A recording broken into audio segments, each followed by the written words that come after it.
Hello and welcome to another edition of Convict Inc. I'm your host, Robert Rosso. A lot of people have asked me about, the circumstances surrounding my release. That is either how did you get out of federal prison, or how were you notified? How did you find out that you're finally going to get out? And okay, so I'm going to put that all together. So most of you know that I was sentenced to life without the possibility of release for a nonviolent drug offense. That is a one-count conspiracy charge for distributing methamphetamine in or around the Western District of Arkansas. And that was July of 1997 when 1998 when I was sentenced. Shortly after, I filed an appeal, as most people do. You got 10 days to file a notice of appeal after you're convicted, after sentenced to life or sentenced for anything. And my attorney filed for an appeal, and we did. Of course, that was denied. Following that, next couple of years later, I ended up filing what's called a 2255, a writ of habeas corpus. And I used a friend and an attorney to do that, and I was denied. Throughout my whole time in federal prison, I never gave up. Anytime that I thought I can file, I filed, in an attempt to get out, and it never worked. When Barack Obama came into office, I'm telling you, I would have bet anything that I had and my family had, if I could have got my hands on their money, that Barack Obama would have let a lot of people out of federal prison. And I mean, have the laws changed. He really did have everything going for him. And there was no doubt by the way he spoke during his campaign, the things he said, a lot of the stuff that wasn't reported in the news, you just knew he was going to get out. Also, at one point, I did have a connection to the Obama administration. I thought I was going to get out. I did not. The craziest thing is the most unlikely person ever that I would ever could imagine in my life that would have been in part responsible for my freedom today was President Donald Trump.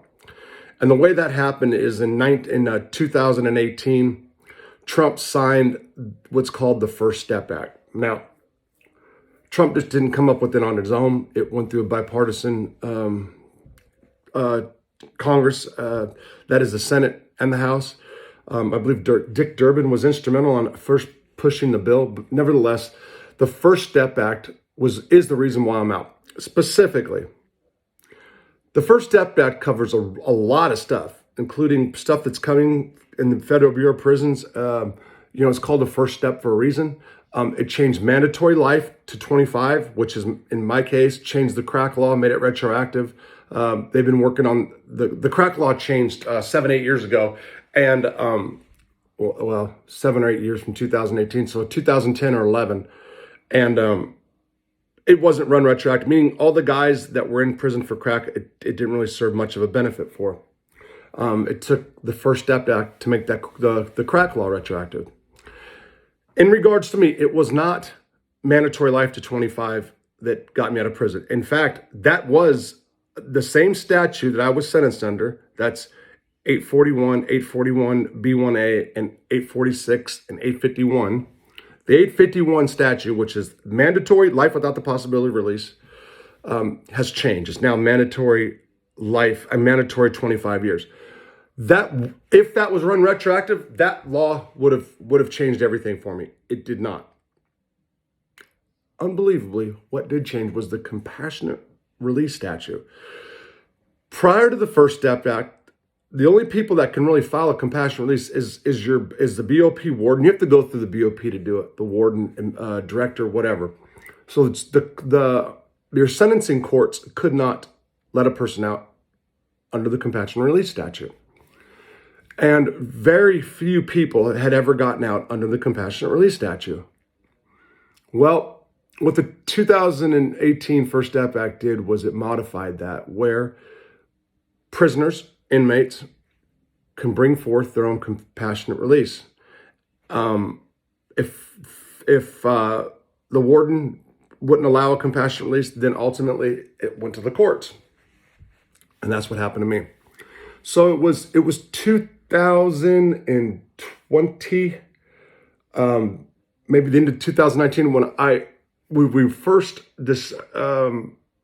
came to light that you can really use the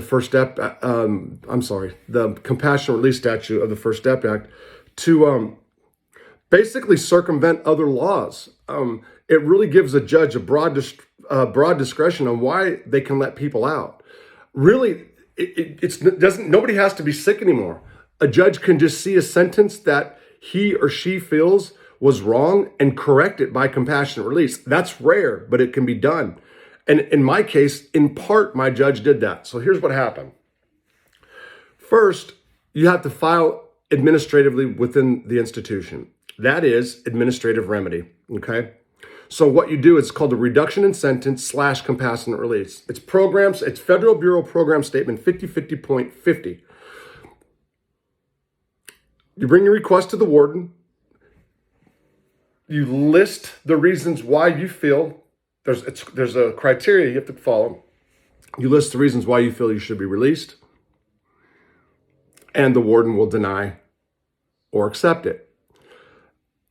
One of the things that happened in the First Step Act, as far as compassionate release is, it modified it so that if a warden does not respond to an inmate's compassionate release within 30 days, instead of following the administrative remedies up the chain, and that chain, that is a BP8, BP9, BP10, BP11, that's the administrative remedies an inmate has to all file before they can go to court. You can go straight to the courts. So you file an IRS, or reduction in sentence / compassionate release.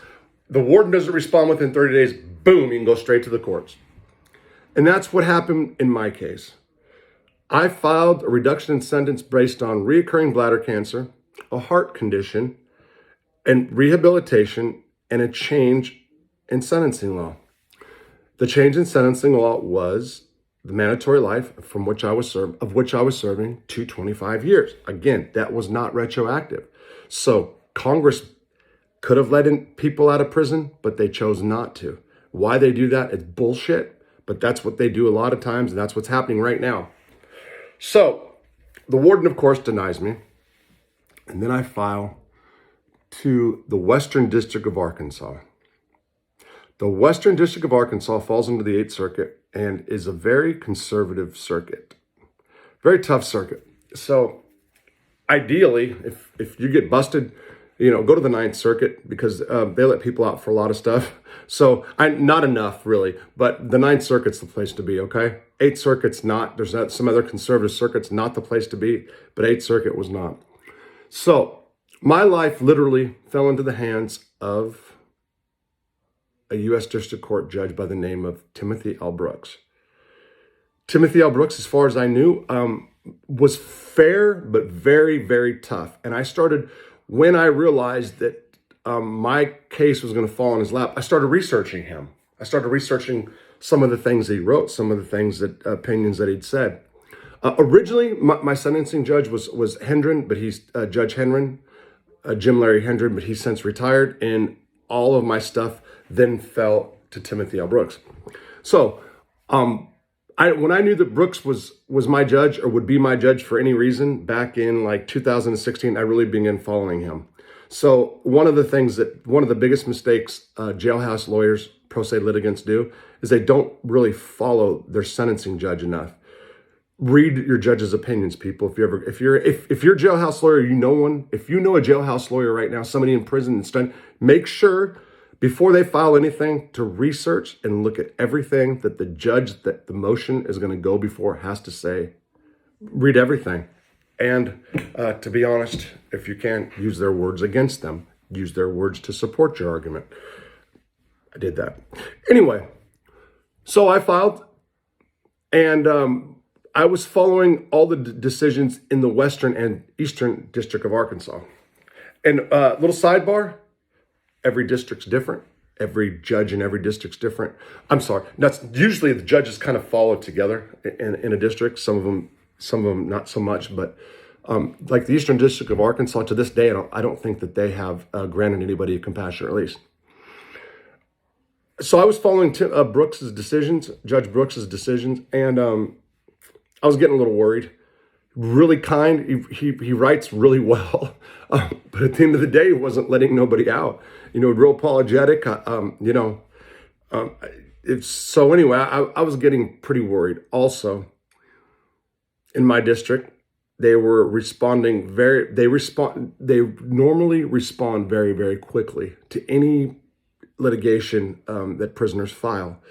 One of the reasons is they're a very small district compared to a lot of other districts in the United States.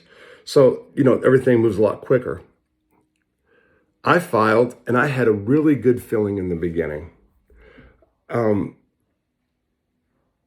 filed. It was in May of 2020, and at that time we were also locked down because of COVID. The Bureau of Prisons went on COVID lockdown. I believe it was April 1st, 2020. Could have been May the 1st, 2020. I've been out a little bit now, so I forgot. But that meant that prisoners only out of their cells.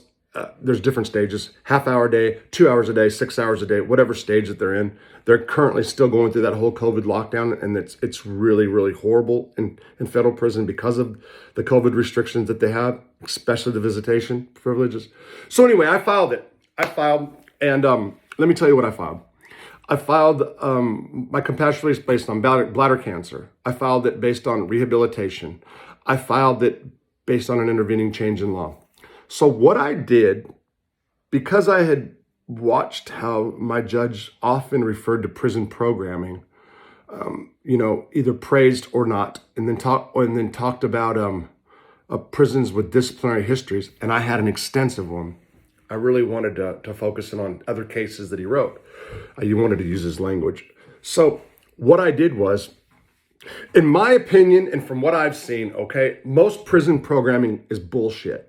So I showed Judge Timothy Brooks that. In the motions I filed, I sent some of the adult continuing education courses, the entire the curriculum. And I showed him, if I answer this 5 true or false questions, I get a certificate. And it looks like I'm the total modeled inmate.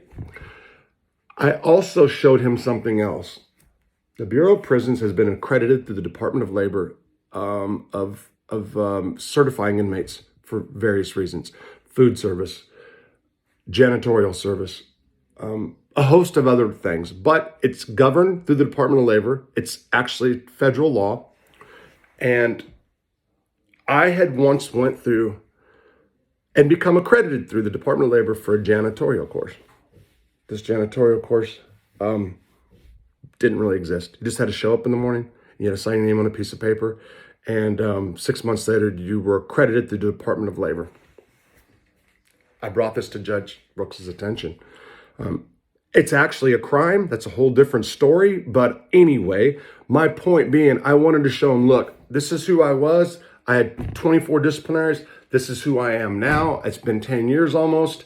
And if you're wanting me to program as a person that had life without the possibility of release, this is the programs I've done. I became a professional writer. There's not a program for prison. I just did this on my own. I got clean on my own. There's really no help in here for me. I can't go to the RDAP program, Rehabilitation Drug and Alcohol Treatment Program, whatever it's called. I can go to the non-residential program.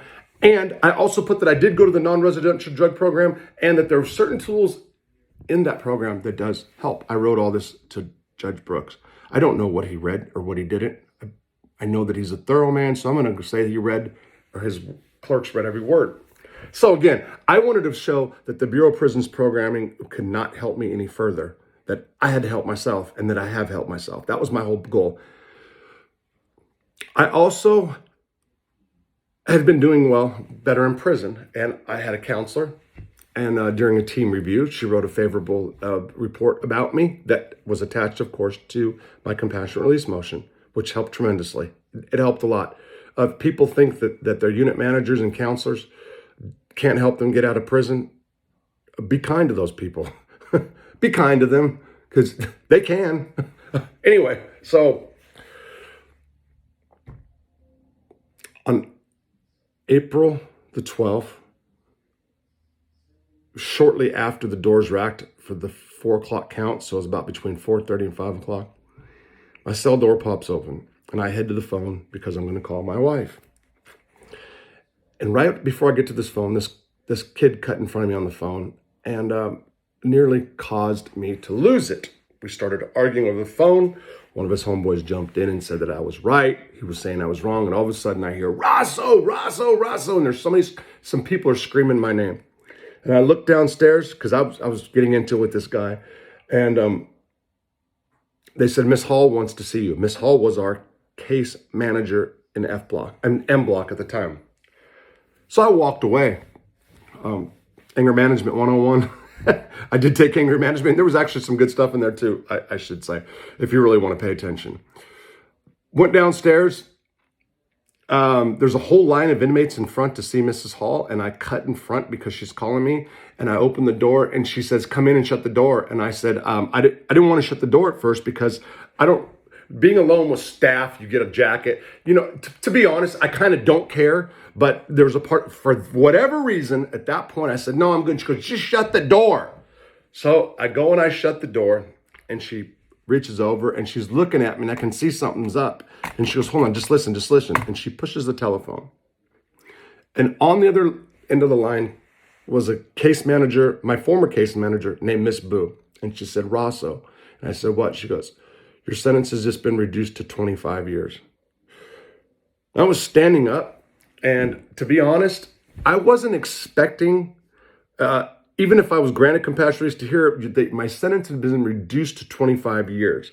Compassionate release is not really the vehicle to reduce sentences like that, but that's a whole different issue. If I was granted compassionate release, I would be looking for the worst. You're being immediate released, something like that. Okay, so when she said it, my brain, I knew something was going on because I can see it by the way Miss Hall looked. She was just like in awe. Later, she'd say that she'd never seen a lifer get released from prison. But the reason Miss Boo told me, she was my case manager when I originally filed. She did write a favorable report because I deserved it, but she did it. And so I owe her a lot for doing that. And she wanted to tell me the good news. And I couldn't comprehend it at first. And I went and I sat down, I had to hold the desk. And I had to take in, and I still couldn't, what it all meant. But they said my sentence had been reduced, and it looks like, I might be getting out for the next couple of years or whatever. But I just couldn't grab it because I knew that was wrong.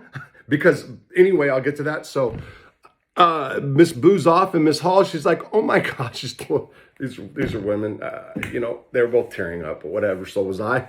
I'm not trying to, they're human. And just to see that. So, so we had to find out, it was late, so we couldn't do the computation of my new sentence, because that's what the judge ordered, to computate and see, where I stood. Well, I had 23 years, 8 months, and 8 months exactly in on that day. And I can do the math. Even if I lost all the good time from before, all those shots, disciplinaries that I got, I knew I was going to be immediately released. I knew it. I can do the math in my head. So I went upstairs. I just had to make sure. I had to go over it in my head. The first thing I did was I walked to the phone and I called my wife, and I just said, I won, I think those were the exact words. Damn, is that, so she can better tell you, I won. And she, man, it was just, she just broke down crying because this girl's been waiting all these years, and COVID almost did us in. And I'll be the first to say that we wouldn't still be together today if I was still in prison. And that's because it just wouldn't be fair. No visitation. It's too much. It's too much. Anyway, but we both knew that we were at a crossroads in our relationship. So it was just a craziness. And our relationship was now about to transform from pen pal, inmate, civilian relationship to being together, So I go that night, and I'm sitting in my cell, and I knew. So early the next morning, Miss Hall comes in, and she's there early. She's there quick. And she says, you're going home today, And so she says, and if you're not, because she figured it out, then I'm putting you in immediately halfway house. Well, it's a couple hours later, she came back, you're being immediately released. So I just started giving all my stuff away to my friends, telling my friends. I was shocked, man. And they called Rosso, come on, you ready for release? And as soon as I got to the door with I took a lot of legal work home. 2 kids got in it. I call it, they're kids, they're young kids out of Philadelphia, or St. Louis, started beating the hell out of one another. And we got locked down. So I got locked down for about 4 hours. I'm immediately released. My ride's there. By the way, my ride, good Christian guy, Steve Cooper, lives in Indiana, Terre Haute, Indiana. And Marta had met him and his wife when she used to come visit me, and she was able to call him and get me a ride while my dude Brent was jumped in his car and rolled out to get me the following day. So Brent got me a hotel room, so I got released, and you guys have seen the video where I got released. So that's how it all happened. And they gave me 10 years probation, and I'm on probation, and well, you know, that beats being, I'm free, man. I'm free. And I think what I'll do for the next video, and I'm going to go ahead and shoot it now, but it won't be posted tomorrow. I'm going to talk about some of the things I've been dealing with since I've been released from federal prison. Take care.